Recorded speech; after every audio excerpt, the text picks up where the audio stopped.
बेनज़ीर भुट्टो एक ऐसा नाम जो पाकिस्तानी सियासत में एक पूरे दौर की पहचान है, लेकिन उनकी ज़िंदगी का अख्तिताम एक ऐसे कत्ल पर हुआ जो आज तक इतने सालों बाद भी एक मुअम्मा बना हुआ है। ये एक ऐसा कत्ल था जिसने पूरे मुल्क को हिलाकर रख दिया और अपने पीछे छोड़ गया सवालात का एक ना ख़त्म होने वाला सिलसिला।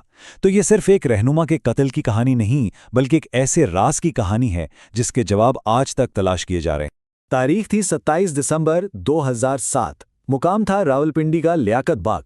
हजारों का मजमा था और एक सियासी जलसा जो पाकिस्तान की तारीख का रुख मोड़ने वाला था, लेकिन इस तरह नहीं जिस तरह किसी ने सोचा था। सब कुछ पलक झपकते में हो गया। शाम के 5:30 बजे का वक्त था। बेनज़ीर भुट्टो अपनी गाड़ी की सनरूफ से बाहर निकलकर अपने हामियों के नारों का जवाब दे रही थी।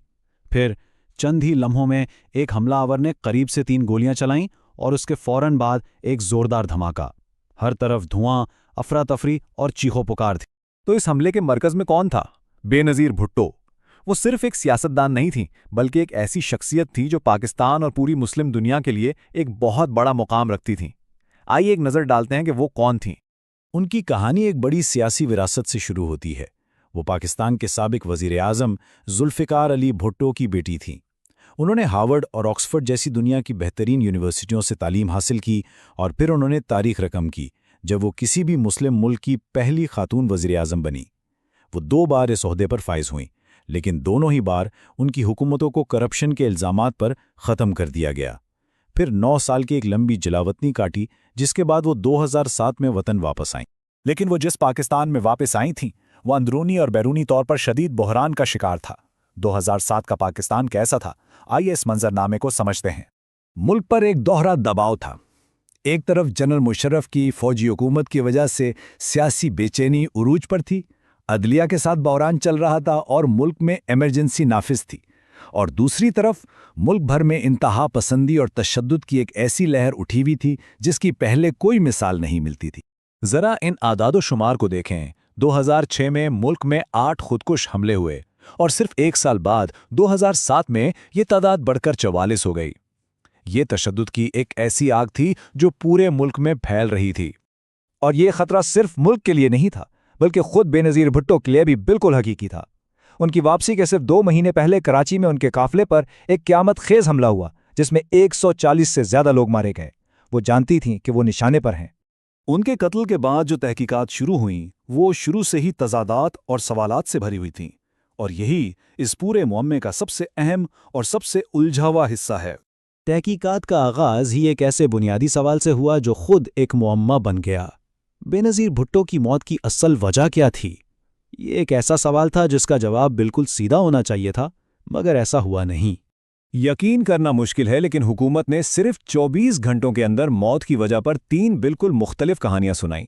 पहले कहा गया कि गोली लगी है, फिर कहा गया नहीं, बम के छिर्रे लगे, और फिर सबसे अजीब दावा ये सामने आया कि उनका सर गाड़ी के सनरूफ लीवर से टकराया था। इन बदलते बयानात ने शकूक की एक ऐसी आग भड़का दी जो आज तक नहीं बुझी। अब जरा इस अदद पर गौर करें। 23 एक ऐसा जाए वकुआ जहां दर्जनों गोलियां चलीं, एक खुदकश धमाका हुआ और 24 लोग मारे गए। वहां से कुल मिलाकर सिर्फ 23 सबूत इकट्ठे किए गए।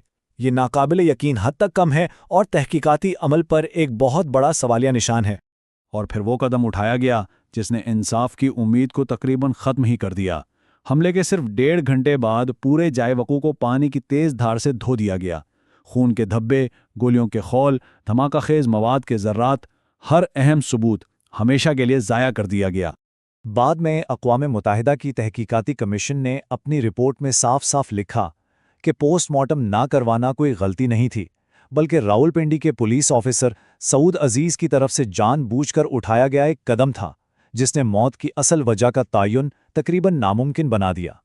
जब सबूत इस तरह मिटाए जा रहे हों तो सवाल उठता है कि आखिर किसको बचाया जा रहा था? बेनज़ीर भुट्टो को मारना कौन चाहता था? मुश्तबा अफराद की फहरिस्त लंबी और बहुत पेचीदा है। देखिए, शक की सुई कई सिमतों में घूमती है।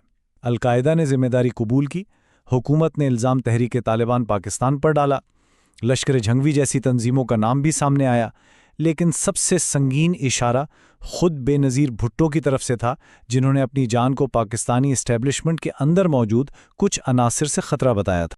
यहाँ ये समझना ज़रूरी है कि इस्टेब्लिशमेंट से क्या मुराद है।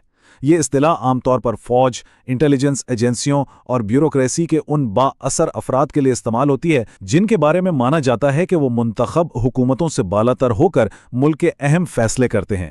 اس قتل نے صرف ایک معمہ ہی نہیں چھوڑا، بلکہ اس نے پاکستان کے سیاسی منظرنامے کو ہمیشہ کے لیے بدل کے رکھ دیا۔ اس قتل نے ملک کی سیاست کا رخ ہی موڑ دیا۔ 2008 کے انتخابات میں ہمدردی کی ایک زبردست لہر اٹھی اور بے نظیر بھٹو کی جماعت پاکستان پیپلز پارٹی ملک کی سب سے بڑی سیاسی قوت بن کر ابھری۔